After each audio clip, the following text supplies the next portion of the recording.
What do you think is the biggest thing you learned from your time in TNA that you're now taking with you in your pocket in the NWA?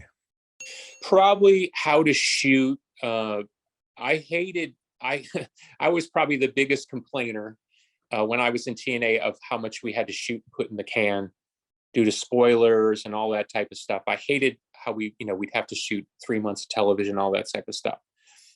Now I get it. Now that I'm in the position that Dixie was in, where you had to make these economic choices about how much content you shoot, how much talent you have access to, how much you can ask the audience to sort of be patient with you.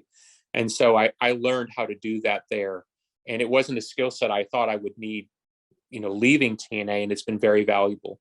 How to, because there were nights in TNA where we were shooting at Universal, and we'd run poor Drew Galloway, out there 4 times in the night, and every time he'd go out, the pop would get a little bit less, and I'm friendly with Drew, or friends, and the 4th time he come through the curtain, he'd look at me like, Jesus, they're killing me out there, so it's experiences like that that are valuable, because I'm very sensitive about how many times to run talent through a curtain on a given night and a taping night and stuff like that. Luckily, we're at a point now where we have so much talent on the roster, I pretty much don't have to run people out there more than once a night, which is fantastic because it keeps the crowd fresh, and we're able to have really good taping cycles. I remember going to Impact tapings or TNA tapings, and it would never be filmed in chronological order.